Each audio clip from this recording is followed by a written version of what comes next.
Good morning class. Today I will discuss a proof which is based on milling operation. तो उसमें basically average uncut thickness और maximum uncut thickness का वो relationship हमको find out करना रहेगा। वो फाइनल रिलेशनशिप आपको हम दिखा रहे हैं। T1 average is equal to F by N Z under root small D upon capital D. T1 max is equal to F upon N Z under root small D upon capital D. ये हमको prove करना रहेगा, जहाँ पे T1 max maximum uncut thickness है, F आपका feed velocity है, N RPM से कटर आपका रोटेट कर रहा है, Z नंबर ऑफ टीथ है जो कि कटर में है, small d depth of cut है और capital D diameter off cutter है। तो ये बेसिकली प्रूफ आपको करना है। T1 मैक्स मतलब मैक्सिमम अनकट थिकनेस और T1 एवरेज इसका मतलब एवरेज अनकट थिकनेस। ठीक है, तो ये प्रूफ करना है। अब इस प्रूफ को करने के लिए सबसे पहले हम लोग ये मिलिंग पे बेस्ड प्रूफ है। अब मिलिंग ऑपरेशन में आप ये देख रहे हैं, जैसा कि हमने फिगर में ड्रॉ किया है, कि एक मिलिंग कटर को हम यूज कर रहे हैं और आपका ये वर्क पीस है। ये मिलिंग कटर का डाया जो है वो कैपिटल डी है और ये हाफ जो इसका रेडियस शो किया जा रहा है वो डी/2 है। ठीक है, कटर में Z नंबर ऑफ टीथ है, ये N आरपीएम से रिवॉल्व कर रहा है, फीड वेलोसिटी F है। ठीक है, ये हमने पेंसिल से बनाया है इसलिए होता है विजिबिलिटी में आपको थोड़ी दिक्कत महसूस हो रही है क्या। ये स्मॉल d आपका डेप्थ ऑफ कट है, ये वर्क पीस मटेरियल है, ये आपका कटर है। अच्छा, पिछले वीडियो में हमने बताया था कि वे कटर मिलिंग में जो टूल इस्तेमाल करते हैं उसको हम लोग बोलते हैं मिलिंग कटर, और जिस एक्सिस पे या जिस शाफ्ट पर वो कटर माउंटेड होता है उसको हम लोग आर्बर बोलते हैं, इसको आर्बर बोलते हैं। ठीक, ये बात हुई थी। अब ये हॉरिजॉन्टल मिलिंग, इसमें फिगर बना हुआ है, इस पे हम लोग बात करेंगे। इसमें बेसिकली बात करने के लिए हम सबसे पहले ये कहेंगे कि the scheme of the chip formation during plain slab milling using a straight cutter is explained। इसमें हो क्या रहा है कि मतलब प्लेन स्लैब मिलिंग के ऊपर बात कर रहे हैं, स्ट्रेट एज्ड कटर का इस्तेमाल कर रहे हैं, मतलब हेलिकल कटर का इस्तेमाल नहीं कर रहे हैं। क्यों? क्योंकि हेलिकल कटर में आप देख रहे हैं कि ग्रेजुअल इंगेजमेंट और ग्रेजुअल डिसएंगेजमेंट हो रहा था।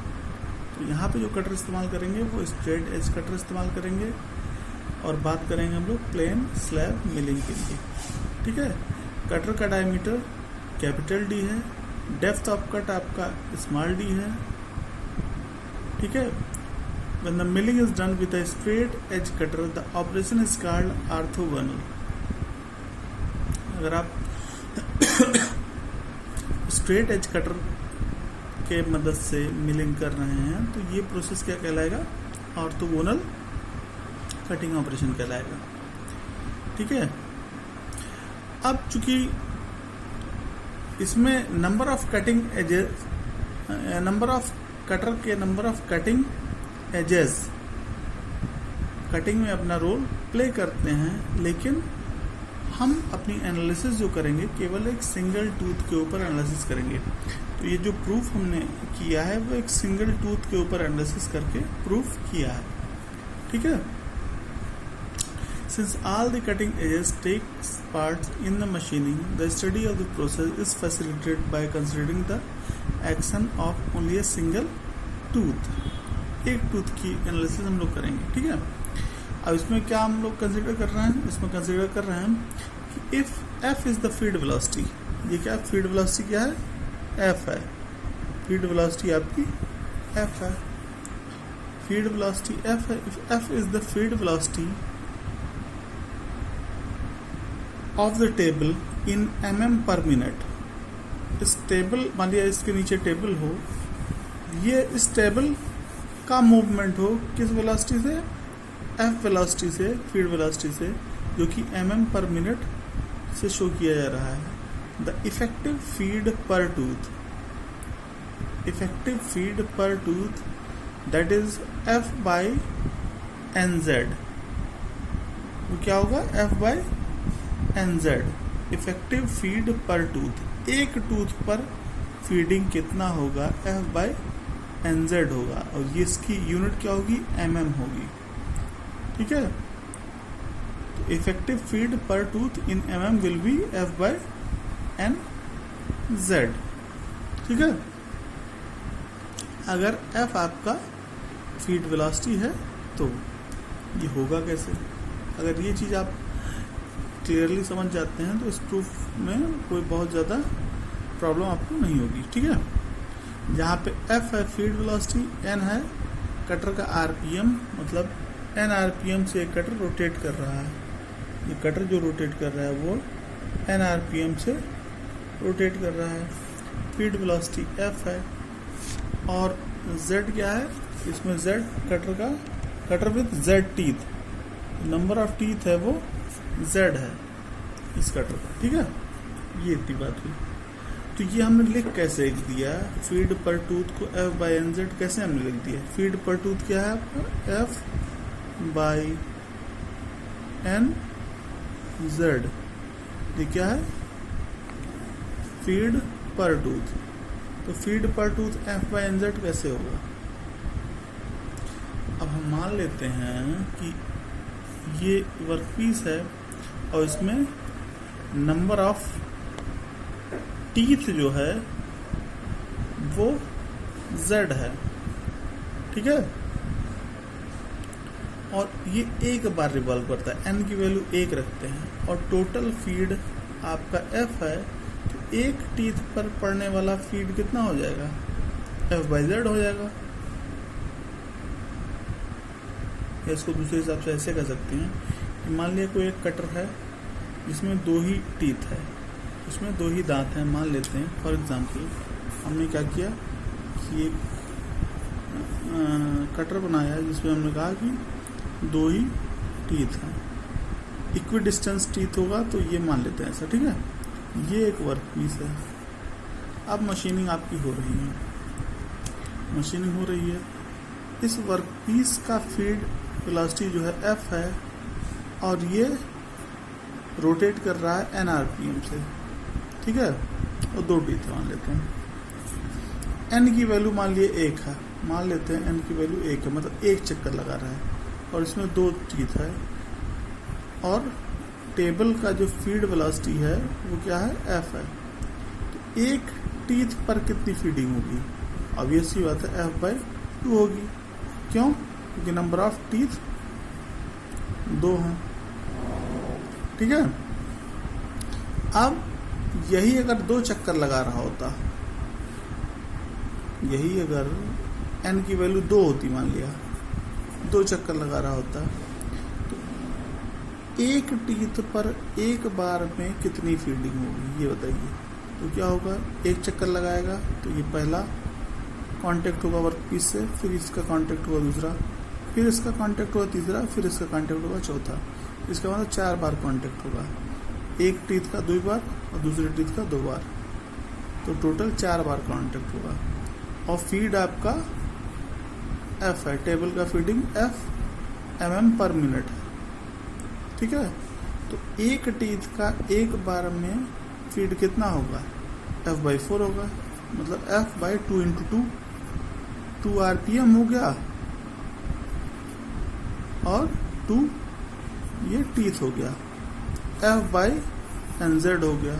ठीक है, तो फीड पर टूथ हिसाब से क्या हो गया, f बाई एन जेड हो गया। इसी हिसाब से अगर कह देते, मतलब हम मान लिया 4 टीथ होता और n एक ही होता, तो एक बार में कितना होता फीडिंग, एक बार अगर रिवॉल्व करता ये मान लिया, तो एक टीथ पर कितनी फीडिंग होती, f बाई 4 होती, 4 इंटू 1, और ये 2 बार रिवॉल्व करता, तो f बाई 4 इंटू 2 हो जाता। मतलब ये एक चक्कर तो लगाता तो 4 हो जाता, फिर दूसरा चक्कर लगाता तो फिर 8 हो जाता, तो एक टीथ पर कितना पड़ता, f बाई 8 पड़ता। तो इसका मतलब f बाई एन जेड होगा फीड पर टूथ। तो ये क्लियर है, फीड पर टूथ क्या है, f बाई एन जेड होगा।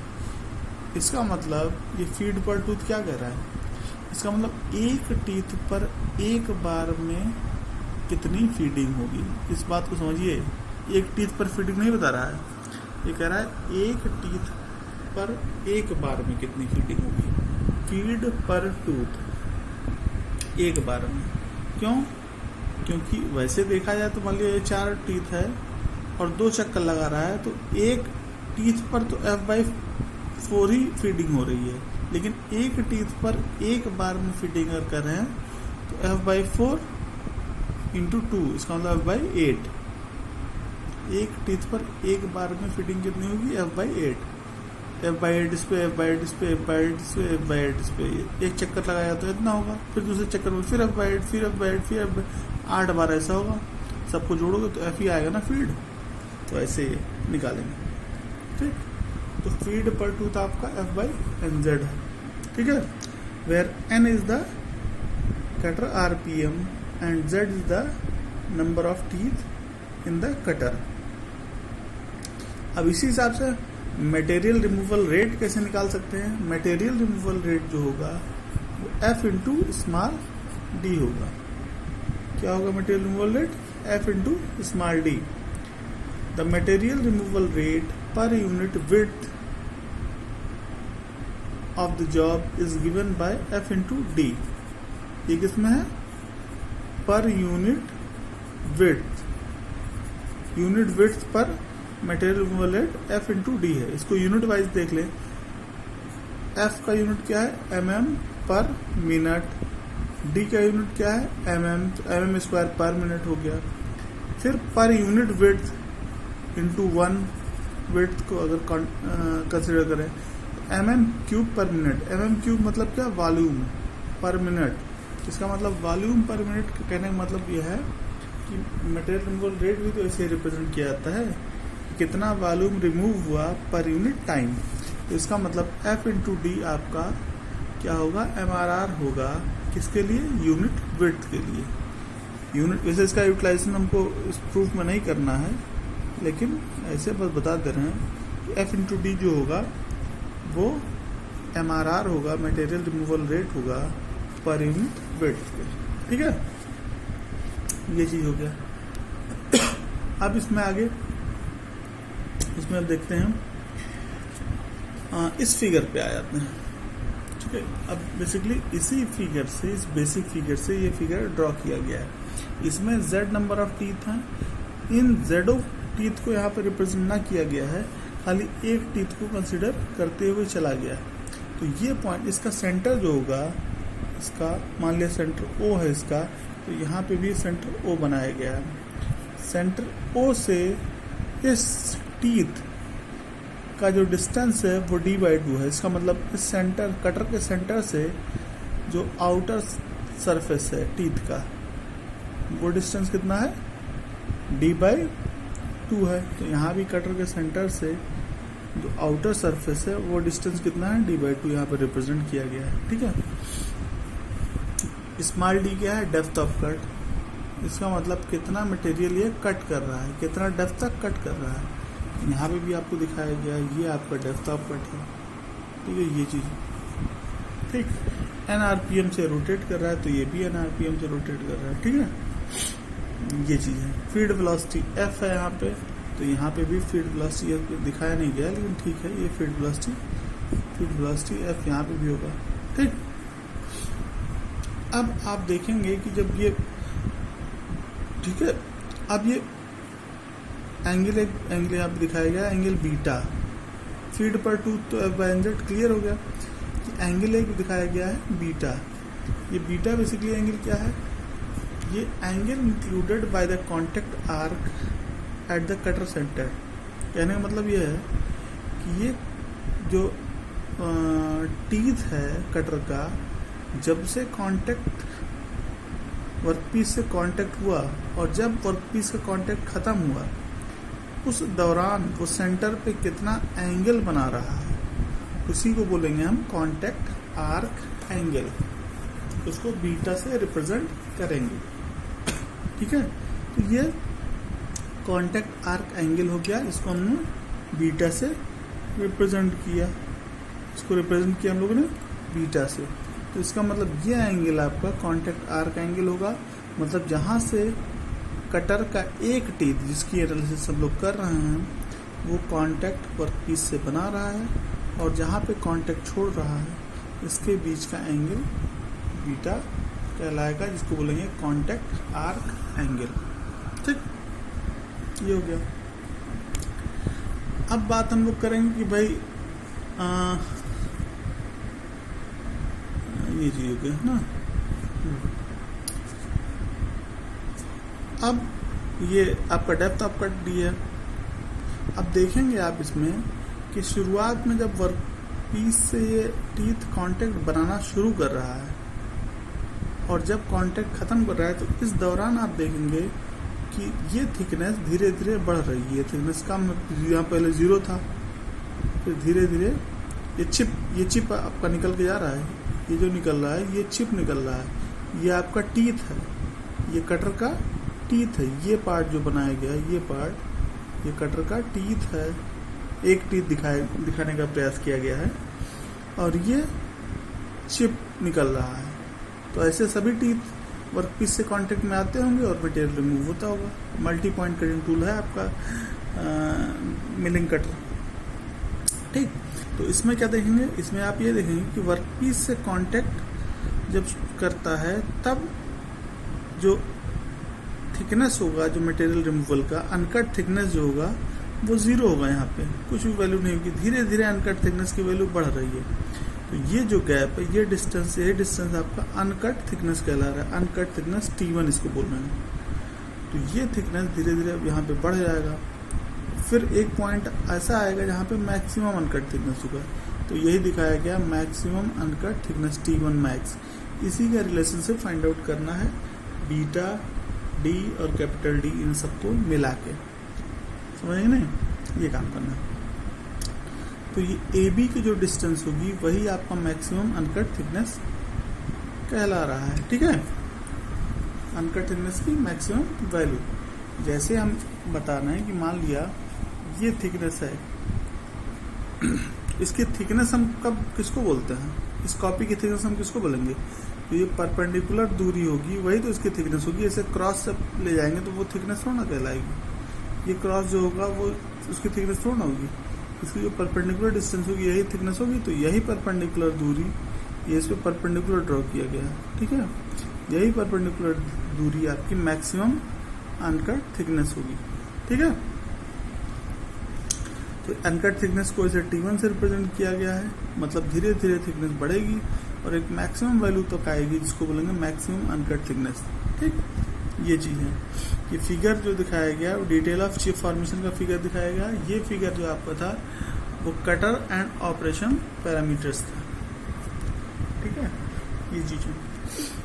अब यहाँ देख रहे हैं कि BA जो है ये एंगल जो सुपर इम्पोज कर रहा है, जो इसके जो एंगल बना रहा है वो बीटा एंगल बना रहा है सेंटर पे, कटर सेंटर पे। तो इसका मतलब यहाँ से कांटेक्ट शुरू हुआ और यहाँ पे कांटेक्ट खत्म हुआ, तो ये जो सेंटर पे एंगल बनाएगा इसको बोलेंगे बीटा। और बीटा क्या होगा आपका, angle included by the contact arc at the cutter centre O. ठीक है, तो ये बीटा हो गया। क्लियर। अब ये अगर बीटा हो गया तो ये हॉरिजॉन्टल लाइन है और ये वर्टिकल लाइन है और ये 90 डिग्री होगा, ये 90 डिग्री हो गया। ये बीटा है तो ये कितना होगा, 90 माइनस बीटा, और ये भी आपका 90 माइनस बीटा होगा। ये एंगल 90 हमने बताया था कि ये परपेंडिकुलर इस लाइन पे, तो ये 90 है। तो ये 90 माइनस बीटा, ये आपका बीटा, ये 90 है, 90 माइनस बीटा, ये 90 माइनस बीटा, ये 90 है, तो ये ऑब्वियसली ये बीटा हो जाएगा। इसका मतलब ये एंगल जो होगा वो बीटा हो जाएगा। ये हम फाइंड आउट करेंगे, दिया नहीं होगा। ठीक है, ये एंगल बीटा हो जाएगा। ठीक, अब एक्चुअली में आप देख रहे हैं कि जब ये कांटेक्ट यहाँ से बनाना शुरू करता है और धीरे धीरे ये जा रहा है तो ये आर्क के फॉर्म में जा रहा है, स्ट्रेट लाइन ये ऐसा नहीं है। लेकिन हम ये कंसीडर करेंगे, एज्यूम करेंगे कि ये स्ट्रेट लाइन है। ऐसा क्यों कर रहे हैं, ताकि इसमें ट्रिग्नोमेट्रिकल इक्वेशन फिट कर पाऊँ। ABC जो ट्रायंगल है इसमें साइन कॉस टैन हम इंक्लूड कर पाऊँ। क्यों, क्योंकि अगर ये BC जो बना हुआ है, जो BC ये दिखाया जा रहा है, BC जो है अगर ये आर्क के फॉर्म होगा तो इस पर आप ट्रिग्नोमेट्रिकल इक्वेशन नहीं सेट कर पाएंगे। ठीक है। तो इसको हम लोग स्ट्रेट कंसिडर करते हुए चलेंगे, ठीक है, ये चीज, ठीक।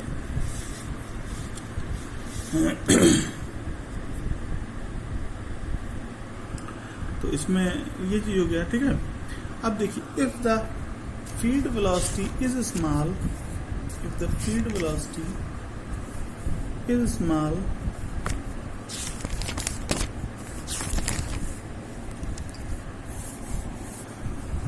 इसमें देखिए, if the feed velocity is small as compared with the circumferential velocity of the cutter, then AB is equivalent to AC sin beta. Equal to नहीं बोला है, equivalent to.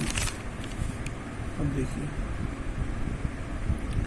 if the feed velocity is small as compared to the circumferential velocity, कहने का मतलब यह है कि जो फीड वेलोसिटी f ये है, इसकी वैल्यू अगर कम है इस सर्कमफ्रेंशियल n वाले वेलोसिटी से, तब क्या होगा, तब ये होगा कि इसको आर्क ना कंसिडर करके इसको एक स्ट्रेट लाइन हम कंसिडर करेंगे, और जब इसको हम स्ट्रेट लाइन कंसिडर करेंगे तो इसमें ट्रिग्नोमेट्रिकल इक्वेशन सेट कर पाएंगे। तो इसमें साइन बीटा, ये बीटा आप निकाले ना, ये एंगल देखिए, ये एंगल बीटा निकाले हैं, तो इसमें साइन बीटा क्या होगा, ये अगर परपेंडिकुलर है, ये हाइपोटेन्यूज है, तो क्या होगा, और ये बेस है BC, और ये आपका परपेंडिकुलर है, तो साइन बीटा क्या होगा, परपेंडिकुलर अपॉन हाइपोटेन्यूज का मतलब AB अपॉन AC, ये तो होगा। साइन बीटा क्या होगा, साइन बीटा होगा AB अपॉन AC, लेकिन ये इसके बराबर ना होगा, इक्विवेलेंट होगा। साइन बीटा एक्चुअली में क्या होगा, साइन बीटा यहाँ से अगर निकालेंगे, अब देखिए साइन बीटा जो होगा यहाँ से, ये 90 डिग्री, ये बीटा, ये परपेंडिकुलर, ये हाइपोटेन्यूज, ये बेस, तो AB upon AC, sine beta क्या होगा, AB अपॉन AC, ये बराबर ना होगा, इक्विवेलेंट होगा। AB बराबर AC साइन बीटा, ये हो जाएगा ना, तो AB बराबर AC sine beta equivalent to. AC क्या है बेसिकली, AC है क्या, यही तो AC है, फीड पर टूथ, इतनी फीडिंग मिल रही इसको, AC जो फीड पर टूथ है वो आपका यही है। फीड पर टूथ क्या है, F/NZ, तो F/NZ फीड पर टूथ है, और वो इसका यूनिट क्या है आपका mm, ये लेंथ ही को तो रिप्रेजेंट कर रहा है AC को। तो फीड पर टूथ क्या है, F/NZ है, जो कि AC को रिप्रेजेंट कर रहा है। मतलब टोटल फीडिंग अगर स्टेबल की इसकी F है, तो एक टीथ पर कितनी फीडिंग मिल रही है,